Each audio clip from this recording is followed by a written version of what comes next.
Hi, I wanted to come back on here and introduce something I'm going to call RNY after 4 years. And it's going to be like a series. Sorry about my focus again. I don't know what's up. So what I did was I collected some thoughts together on what I would like to discuss. And the first part of my kitty cat nooching tripod. The first part of my series I want to do is actually what led me to get weight loss surgery in the first place. So let me go back to 2008 and I'll brief on this. I was all of a sudden having some trouble. It started out with a pain across my back. Nothing new, I have arthritis in my back, but generally it's my lower back. And the pain in my back started coming up my back by the next day, and it's like in my shoulders. Pain is getting worse by the hour, I swear to God, and pretty soon it's laying like right under my right breast. Excruciating pain. I mean, it hurt to lay, it hurt to sit, it hurt to stand, it hurt to breathe. Didn't matter what I did, I wanted to die. So everybody thought I pulled a muscle. Finally went to the ER. The pain was that bad I couldn't take it, and the ER doctor, of course, thought I pulled the muscle, but I didn't. He did an x-ray to be safe and sure. Luckily, he did, and I was loaded with gallstones. At that point, I never knew what a gallbladder was, what a gallbladder did. I was completely ignorant to the whole situation.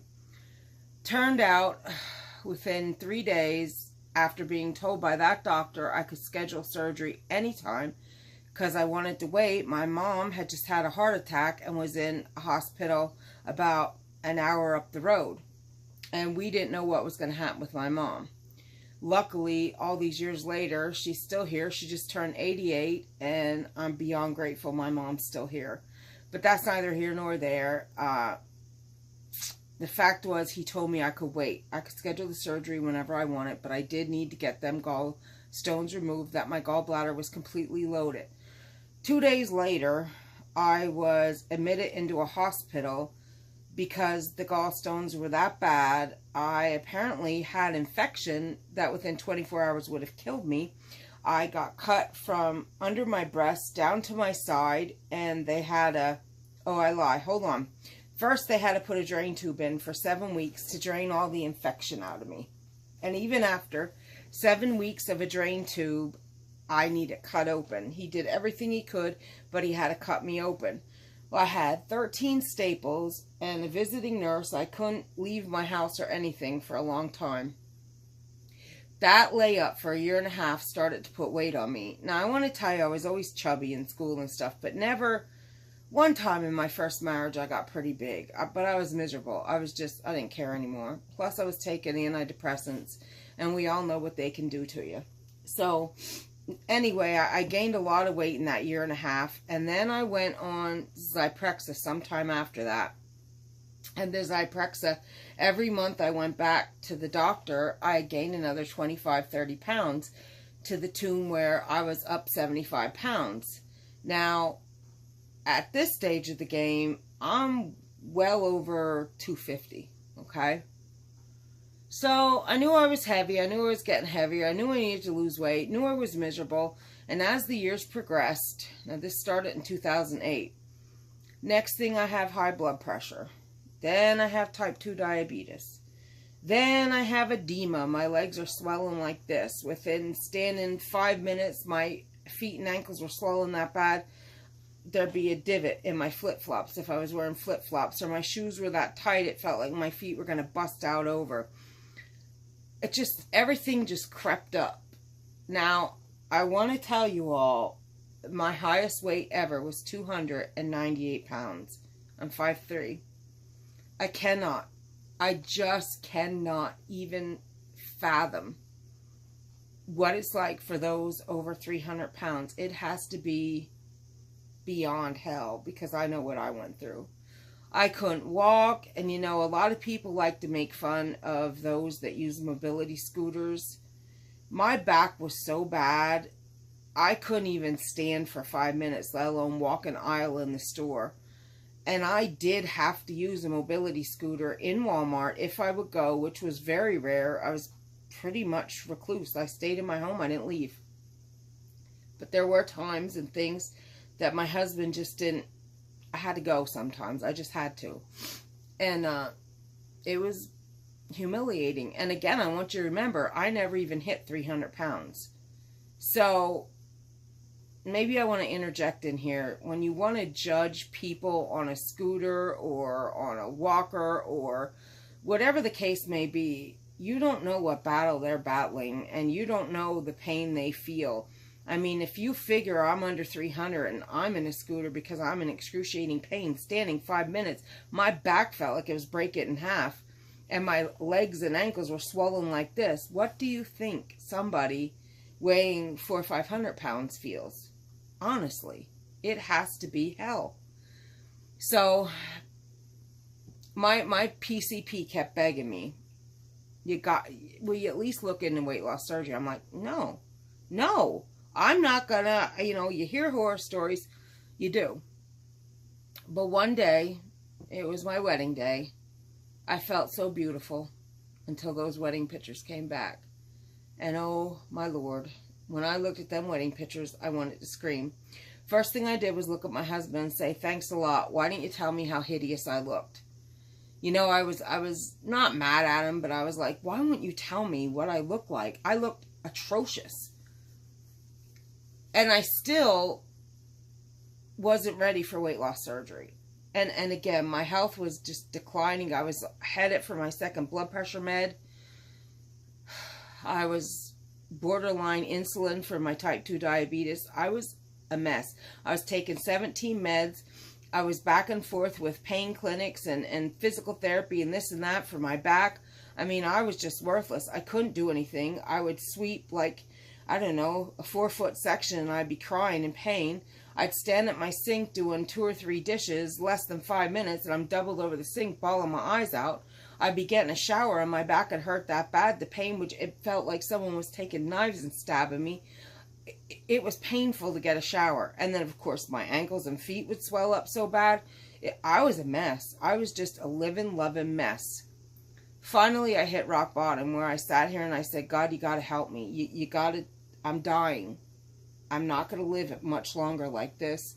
I'd rather be dead than wake up every day like this. Please, God, help me. Now, I do have bipolar 2. But I've never been suicidal, thank God. Ever have I been suicidal. That's the closest I've came, was to say, I don't want to wake up if I'm going to be like this. This isn't who or what I want to be. If this is my life, God, don't let me wake up. That's the closest I've come, and I don't consider that suicidal. Sometime in that time frame, God spoke to me, and I got my butt to my PCP, and I said, I'm ready. The biggest smile was on that man's face, and within a week or two, I was at my first appointment. Within 6 months, I was on the operating table. Now, what I did to lead up to weight loss surgery was I had to take a pulmonary test, cardiac test, cardiology, whatever, heart test. They didn't do a sleep study. It wasn't required by my insurance nor by my surgeon. And I had to do, I think I said psych. If I didn't, a psychiatric evaluation. And I thought, because of all the weight loss groups I was in, excuse me, I didn't do that all day, and here I am. I thought because of all the weight loss surgery groups I was in, and most of them had to quit smoking, I thought I had to quit smoking. So I did smoke going into my appointment. I did. See, I'm mixed up on the quitting smoking thing, because I said something different. It wasn't a year.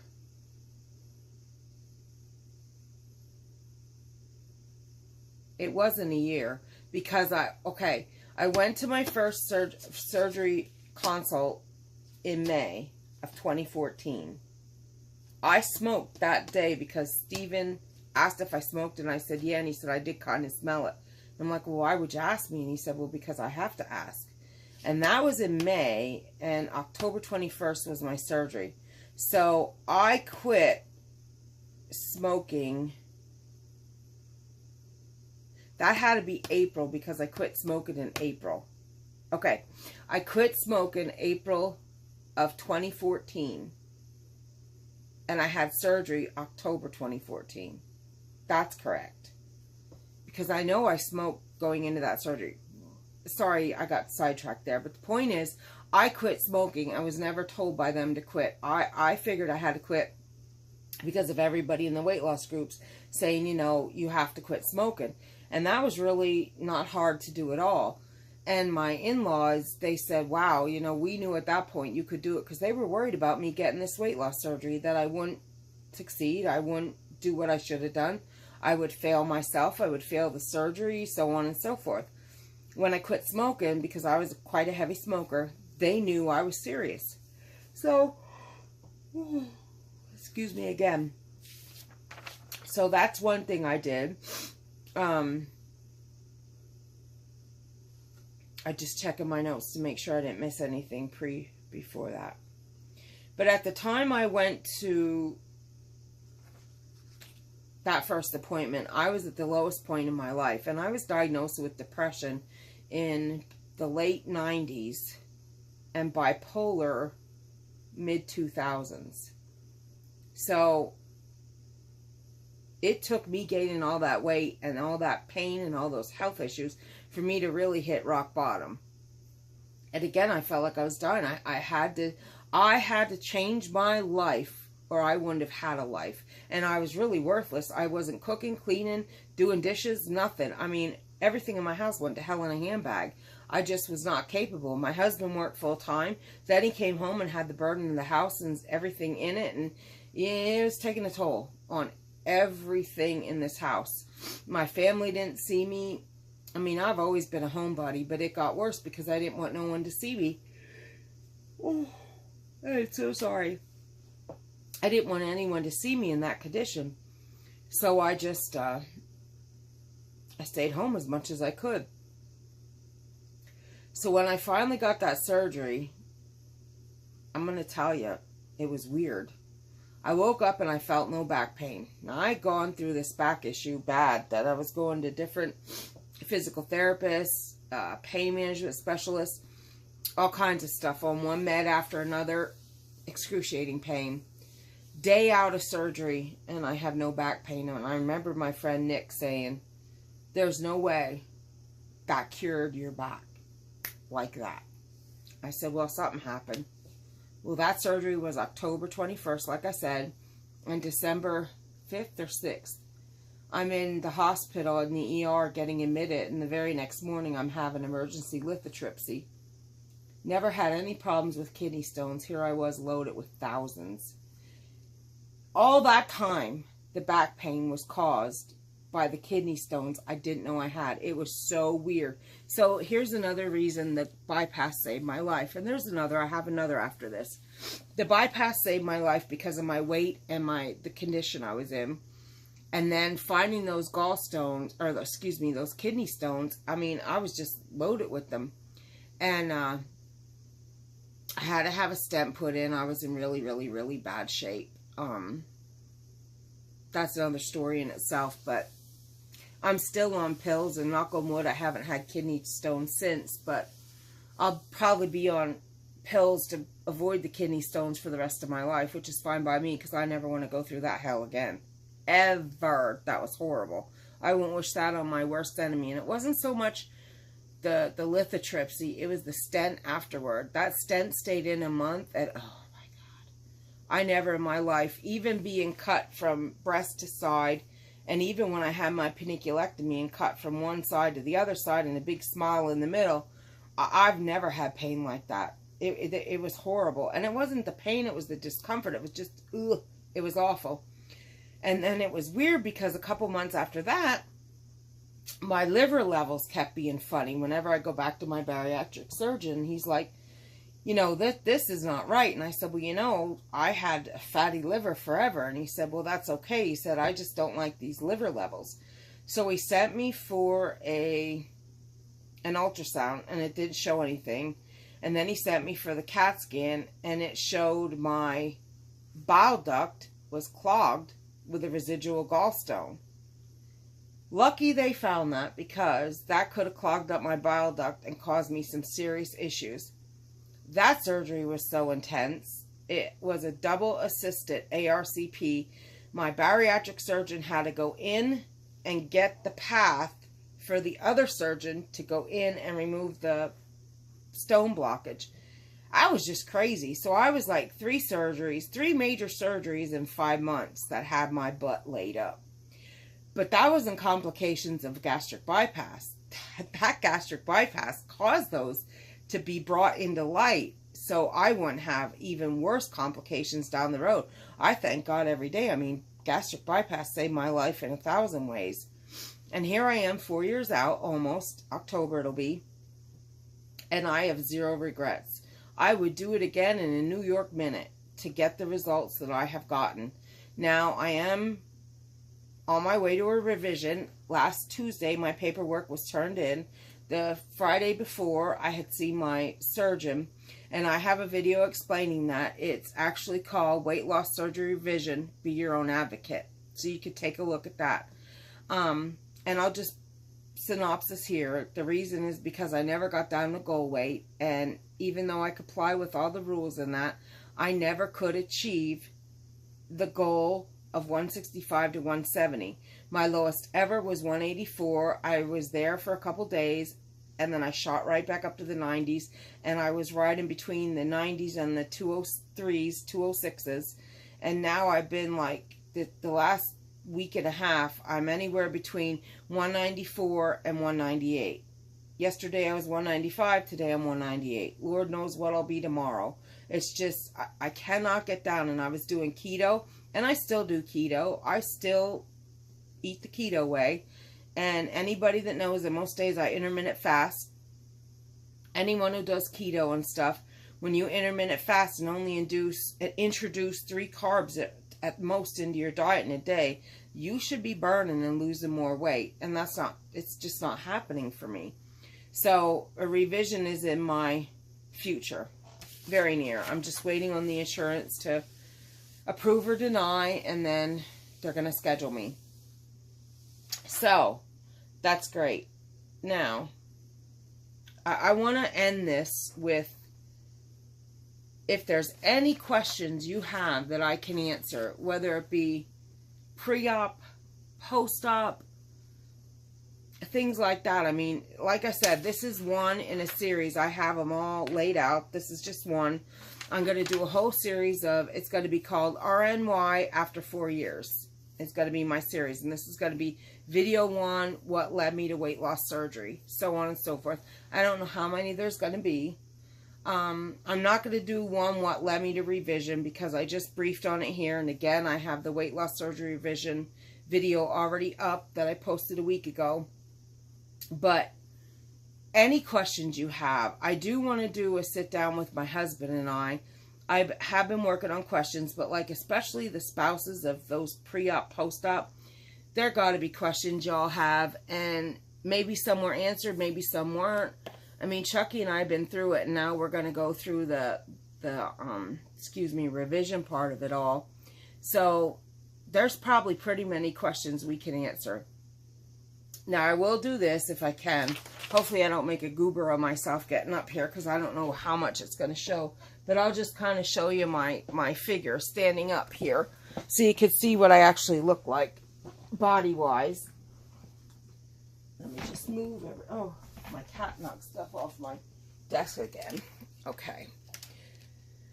All right, so, oh, here we go.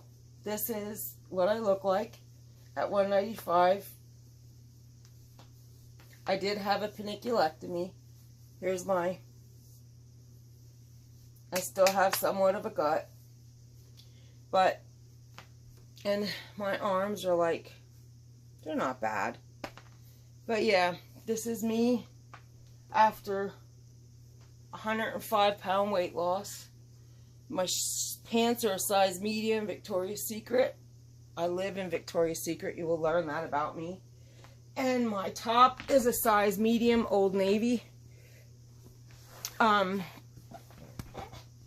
it's weird because I actually went from a size 11 shoe back down to a 10. That was so crazy to me to lose. Hi, PJ. Peepers. Hi, PPP. That was so crazy to me to lose a shoe size. That just completely blew my mind. But I truly did. I lost a shoe size. When I was 298, I wore a size 3-4X. 26-28 pants, size 11 shoe. My bras were much bigger, obviously. I think I was I don't remember what I was around, but it was, I just didn't even buy bras anymore. I wore like tank tops and just baggy shirts. It was, you're on camera. Have some decency there, lady. I was big. I was really big. Anyway, if there's any questions or anything that you would like to ask me, please do. I'll be more than happy to answer you. You can private message me. You can comment below. Do whatever you like. But I love and I look forward to any and all questions. And tomorrow, hopefully, if all goes well, I do have an appointment tomorrow.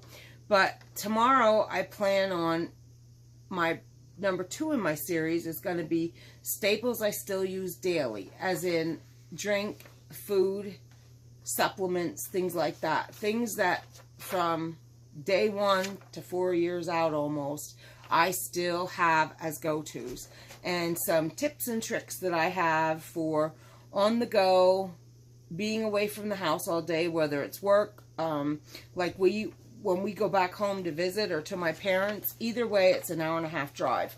And, you know, you're not just going to go and spend an hour or two. Usually we're gone pretty much the day. And I'll tell you some tips and tricks for when we go to others' homes because, you know, doggone well, they don't have bariatric stuff. And most places have soda or tea loaded with sugar and stuff. We can't have that.